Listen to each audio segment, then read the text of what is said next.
छोड़ो भी, जाने दो मुझे, मेरे पति का फोन आता ही होगा। अच्छा, तो अपने पति के वापस आते ही मुझसे नखरा दिखाना लग गई तुम। शक्ति ने मिष्टी के सीने पर हाथ का दबाव बढ़ाते हुए कहा, क्या बताऊं शक्ति, जब से मेरा मर्द मुंबई से कमाई करके वापस लौटा है तब से रोमांस का भूखा भेड़िया बन गया है। रात में भी मुझे सोने नहीं देता। मिष्टी ने एक मादक अंगड़ाई लेते हुए ये बात शक्ति से कही थी। एक भद्दी से मुस्कुराहट के साथ शक्ति ने कहा, तो तुम भी रोमांस की मजा लो, इसमें परेशान की क्या बात है भाई। रात में उसका बिस्तर गर्म करूं और दिन में तुम्हारा जूस ठंडा करूं। अरे मैं एक औरत हूँ, कोई एक्स्ट्रा नहीं हूँ। और फिर मैं प्यार तो तुमसे करती हूँ ना। मेरा वो टोन वाला मोटा पति मुझे कथाई पसंद नहीं है। ये कहकर मिष्टी ने शक्ति को अपनी बाहों में भर लिया। तीखी नए नक्श और भरे बदन वाली मिष्टी पर मोहल्ले के मंचलों की नजर रहती थी। जब मिष्टी साड़ी पहनकर बाहर निकलती थी तो उसकी नाभि को देखकर लोगों की आंखें फटी की फटी रह जाती थी। लोग उसे घूरते रह जाते थे।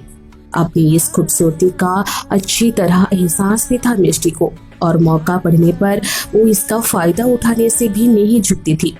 मिष्टी इस मकान में अकेली रहती थी, जबकि उसकी पति को मुंबई में काम के सिलसिले में कई महीनों तक बाहर रुकना पड़ जाता था।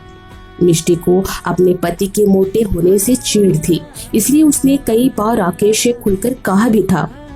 पर उसके पति को पैसे से इतना प्यार था कि वो अपने शरीर पर ध्यान ही नहीं देता था।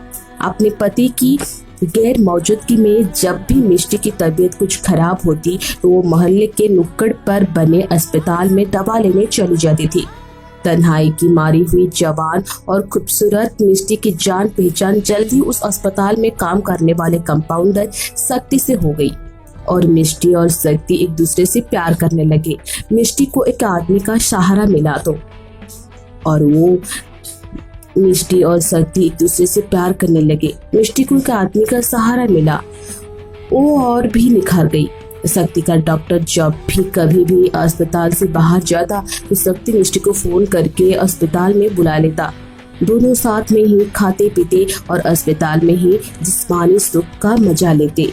दोनों की जिंदगी मजे से गुजर रही थी। पर इसी बीच मिष्टी के पति राकेश से मुंबई से वापस लौट आने से मिष्टी की आजादी पर ब्रेक सा लग गया था। अगले दिन मिष्टी ने भरे गले से शक्ति को फोन करके बताया कि अब वो उसे मिलने नहीं आ पाएगी, क्योंकि उसका पति उसे लेकर हमेशा ही बिस्तर पर पड़ा रहता है और रोमांटिक मूवी दिखाकर अपनी एक्स पूरी करने के लिए मिष्टी पर दबाव डालता है। मिष्टी को उसका पति परेशान कर रहा था। ये बात शक्ति को अच्छी नहीं लग रही थी। मिष्टी का पति उसे एक दुश्मन की तरह लग रहा था। एक तो मिष्टी से दूरी शक्ति को सहन नहीं हो रही थी, और ऊपर से ये बातें सुनकर शक्ति को गुस्सा आ रहा था। इसलिए मन ही मन शक्ति मिष्टी के पति को उससे दूर रखने के लिए कुछ ऐसा प्लान सोचने लगा जिससे सांप भी मर जाए और लाठी भी ना टूटे। फिर एक दिन शक्ति ने मिष्टी को अस्पताल में बुलाया और मिष्टी कहने लगी, बड़ी मुश्किल से आ पाई हूँ, जल्दी बताओ क्या बात है। शक्ति ने एक छोटी सी शीशी मिष्टी की ओर बढ़ाते हुए कहा, ये लो, एक किस्म का तेल है जिसमें मैंने कई तरह का दवाई मिलाई है। इस तेल को तुम अपनी पति के प्राइवेट पार्ट पर लगा देना। उसकी बातें सुनकर मिष्टी चौंक पड़ी। तब मिष्टी ने पूछा कि पर भला इससे क्या होगा। अपनी आंख को शरारती अंदाज में दबाते हुए शक्ति ने कहा, मैं इस तेल में कुछ ऐसा केमिकल मिलाया है जिसका पीएच का मान बहुत कम है, और अगर पीएच का मान वाली चीजें त्वचा पर 2-4 दिन लगाया जाए तो त्वचा पर हल्का सा घाव और इन्फेक्शन हो सकता है। तब मिष्टी ने घबराहट दिखाई और कहा कि ओह, इसका मतलब है कि इसे लगातार लगाते ही ये राकेश को इन्फेक्शन हो जाएगा और फिर वो मुझे एक्स के लिए तंग नहीं करेगा। पर फिर ये तेल मेरे हाथ पर घाव बना सकता है ना। वेरी स्मार्ट मेरी जान, ये लो, तुम ग्लोव्स पहन कर करोगी। ये लो ग्लोव्स। पर इस तरह तो राकेश को मुझ पर शक हो जाएगा। मिष्टी ने शंकर जाहिर करी तो शक्ति ने खींच उठा। उफ, बहुत ना समझो तुम्हें मोटे पति के साथ ना सुनने पड़े, इसका एकमात्र यही रास्ता था। अब आगे का सफर कैसे तैयार करना है वो अब तुम सोचो। ठीक है बाबा, मैं कुछ सोचती हूँ। मिष्टी ने तेल की शीशी लेते हुए कहा। रोज रात की तरह राकेश फिर से रुबानी होने लगा तो मिष्टी ने पीरियड्स होने का झूठ बोला। जिस पर बुरा सा मुंह बना लिया। तब मिष्टी कहती है कि अरे तुम नाराज मत हो, मेरे पास तुम्हें खुश करने की और भी बहुत से तरीके हैं। मैं तुम्हारे पैरों में तेल से मसाज कर देती हूँ और तुम्हें अच्छी नींद आ जाएगी। ये कहकर मिष्टी ने राकेश की आंखों पर एक दुपट्टा बांध दिया। राकेश मन ही मन कल्पना की गोटी खाने लगा। ना जाने उसकी पत्नी उसके साथ क्या करने जा रही थी। इस समय वो अपने आप को किसी अंग्रेजी फिल्म का हीरो समझ रहा था। राकेश को लेटा कर मिष्टी ने हाथों में ग्लव्स पहन दिया और उसकी टांगों पर चढ़कर बैठ गई और राकेश के पैरों और घुटनों में सादा यानी बिना मिलावट वाला तेल लगाया, जबकि शक्ति के द्वारा दिए गए तेल को राकेश के प्राइवेट अंग में लगाकर धीरे धीरे मालिश करने लगी। राकेश आंखें बंद करके आनंद के सागर में धोते खा रहा था, क्योंकि इस मसाज से एक अजीब सी अद्भुत अनुभूति हो रही थी उसे। राकेश ने सुबह उठते ही कहा, मिष्टी, तुमने कल जिस तेल से मसाज किया था ना, वो मुझे बहुत अच्छा लगा। तुम आज भी ठीक ऐसे ही मसाज कर देना। मिष्टी मुस्कुराती हुई रह गई और सिर्फ यही कहा, ठीक है, आप जैसा कहे। राकेश ने 3-4 दिन ये मसाज करवा कर मजा लिया और उस बेचारे को क्या पता था कि उसके साथ क्या होने वाला है। एक दिन सुबह जब राकेश सोकर उठा तो उसके लीन में हल्की से जलन हो रही थी। उसने ध्यान दिया कि अंग पर लाल लाल दाने हैं, जिसमें खुजली भी हो रही थी। दानों को खुजला भी दिया था राकेश ने, जिसके कारण ऊपर की त्वचा से हल्का सा खून निकलने लगा था। राकेश ने शिकायती लहजे में मिष्टी से पूछा, मिष्टी, जब से तुमने मेरी लिंग पर मसाज करी है तब से वहाँ पर एक एलर्जी हो गई है। देखो तो क्या हाल हो गया मेरा। मिष्टी ने नाक निचोड़ते हुए शिकोरते हुए उपेक्षित स्वर में कहा, देखिए, इसमें मेरी कोई गलती नहीं है। आप महीनों घर से बाहर रहते हैं, पत्नी का साथ आपको नसीब नहीं होता। ऐसे में धंधेबाज औरतों से सांबर भी आप जरूर बनाते होंगे। आपको किसी भी तरह का गुप्त रोग होना तो लाजमी ही है। अपनी पत्नी से राकेश को सहानुभूति की उम्मीद थी, पर उसे तो नफरत ही मिली। अपनी बनाई हुई प्लान में मिष्टी और शक्ति कामयाब हो रहे थे और वो ये सोचकर खुश हो रहे थे कि राकेश को अपनी गुप्त रोगी होने का एहसास होगा और अब वो मिष्टी के शरीर को हाथ नहीं लगाएगा और मुंबई जल्दी वापस लौट जाएगा। जबकि दूसरी तरफ राकेश बहुत परेशान था। राकेश अपनी पत्नी से भले ही महीनों दूर रहता था, पर किसी भी बाजारू औरत से कभी उसने संबंध नहीं बनाई। ऐसे में उसके शरीर पर किसी भी प्रकार के इन्फेक्शन का हो जाना उसे परेशानी और हैरत में डाल रहा था। उस पर उसकी पत्नी भी उसे बराबर गुप्त रोगी होने का ताना दे रही थी। इसलिए वो सीधा शहर के एक अच्छे डॉक्टर के पास पहुंचा और अपनी समस्या बताई। क्या आपने सड़क के किनारे तंबू लगाकर दवाई या तेल बेचने वालों में से किसी तरह कोई दवाई ली थी? डॉक्टर ने कुछ ऐसा पूछा। तब राकेश कहता है कि नहीं सर, मैं हकीम से तो नहीं ली थी, पर एक दोस्त ने जरूर एक तेल दिया था जिसमें मैंने अपनी ताकत बढ़ाने वाली तेल समझ लिया था। ये घाव और चलन तब से पनपा है। राकेश ने अपनी पत्नी का नाम छुपा लिया, क्योंकि उसकी पत्नी ने ही उस पर लीन से तेल से मसाज करी थी। ऐसा कहने पर उसे शर्म भी बहुत आ रही थी।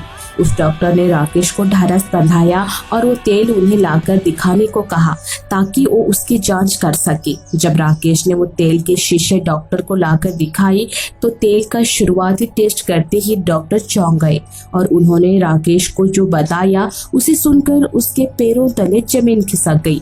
डॉक्टर ने कहा कि ये कैसा तेल है जिसका पीएच का मान बहुत कम है, और इतना कम पीएच का कोई भी मलहम या तेल हमारी त्वचा के लिए नुकसान पहुंच सकता है। साथ में इसमें बहुत सारा हानिकारक केमिकल भी मिला हुआ है।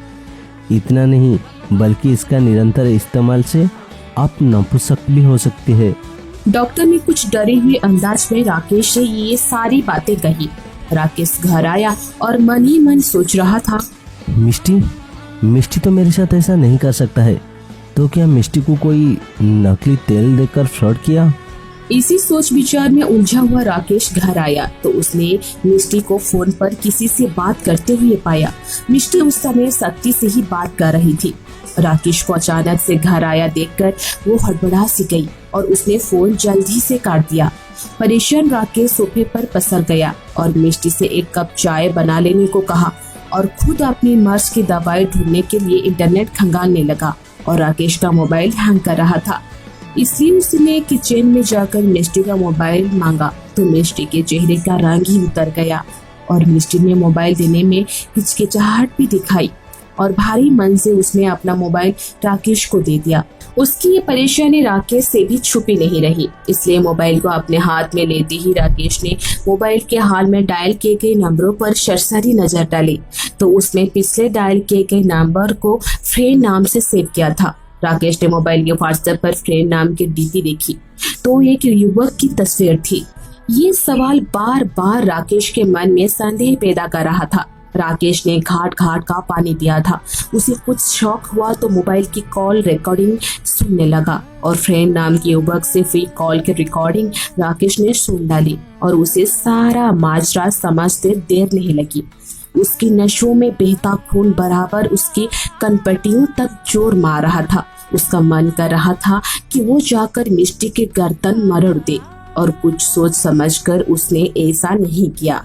राकेश ने शांत स्वभाव से मोबाइल को टेबल पर रख दिया और अपनी आंखें बंद करके सामने बैठ गया।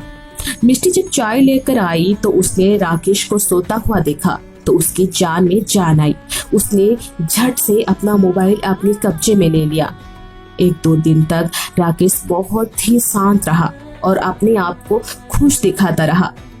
फिर एक दिन उसने मिष्टी से कहा, मैं काम के सिलसिले में 2 दिन के लिए बाहर जा रहा हूँ, इस बीच तुम अपना ध्यान रखना। हाँ, आप भी दवाई खाते रहिएगा और ज्यादा तला फला मत खाइएगा।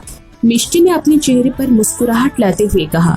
राकेश के आ जाने से कई दिनों तक मिष्टी और शक्ति मिल नहीं पा रहे थे और आज जब राकेश के जाने के बाद उन्हें जी भरकर जिसमें सुख हटाने का मौका मिलने वाला था, मिष्टी के फोन करते ही शक्ति उसके घर आ गया और दोनों पूरी तरह से निवस्त्र होकर यंग सुख लेने लगे।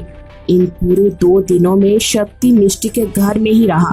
2 दिन के बाद राकेश का फोन आया कि वो शहर में आ चुका है और घर पहुंचने वाला है। शक्ति जानकर वहां से निकल गया। राकेश मुस्कुराते हुए आया और मिष्टी ने उसके गले लगते हुए कहा कि वो उसके लिए चाय बनाकर लाती है। चाय पीते समय राकेश ने उसे बताया कि कल शाम को उसने मुंबई जाना है। मिष्टी ने प्रत्यक्ष तो हैरानी दिखाई पर मन ही मन वो राकेश के जाने की बात सुनकर बहुत खुश हो रही थी। अगले दिन राकेश मुंबई के लिए निकल गया। राकेश के जाने के करीब 1 हफ्ते के बाद उसे एक पत्र मिला जिसे पढ़कर मिष्टी बुरी तरह से चौंक गई। पत्र में लिखा था, मैंने तुम्हारी और तुम्हारे फ्रेंड के संबंधों के बारे में सब कुछ जान चुका हूँ। मैंने तुम्हें बहुत प्यार किया पर तुमसे बेवफाई मिली। अब मेरे पास तुम्हें तलाक देने के अलावा और कोई रास्ता नहीं बची है। 2 दिन के लिए बाहर जाने का बहाना करके मैंने तुम्हारा बेडरूम में कैमरा लगाकर तुम्हारी हरकत जान ली। मेरे पास गैर मर्द के साथ तुम्हारी संबंध करते हुए वीडियो भी है जिसको मैंने सोशल मीडिया पर वायरल कर दिए है। जल्दी तुम पूरी शहर में फेमस हो जाओगी और तुम अपनी प्रेमी के पास चले जाना क्योंकि मैं वो मकान भी बेच दिया है। सन्नाटे में आ गई थी मिष्टी। निराश हालत में मिष्टी अस्पताल जाकर शक्ति से मिलने पहुंची पर वहां जाकर उसे पता चला कि उन दोनों का असल वीडियो सोशल मीडिया के द्वारा शहर में वायरल हो चुका है और बदनामी के डर डॉक्टर साहब ने उसे नौकरी से निकाल दिया है। परेशान होकर मिष्टी ने शक्ति को फोन लगाया। तुमने मेरी वीडियो बनाकर पूरे शहर में मेरी बदनामी कर दी और इसी कारण मेरी जब भी चली गई। शक्ति ने मिष्टी को डांटते हुए कहा। शक्ति ने चिल्ला चिल्ला कर बोला, मेरी बीबी बच्चों को मेरी नाजायज संबंधों के बारे में पता चल गया है और इन सभी का जिम्मेदार सिर्फ तुम हो। पर इतनी जिल्लत के साथ मेरी जी पाना बहुत मुश्किल है, इसीलिए मैंने ये दुनिया छोड़कर जा रहा हूँ। ये कहकर फोन कट गया। आते जाते लोग मिष्टी को देख रहे थे। युवा लड़के और पान की दुकान पर खड़े पुरुष कभी मोबाइल की स्क्रीन पर देखते तो कभी मिष्टी के चेहरे की तरफ। मिष्टी को उसकी बेवफाई की सजा मिल गई थी। मिष्टी का पति उसे तलाक दे चुका था और उसका प्रेमी अपनी जान दे चुका था।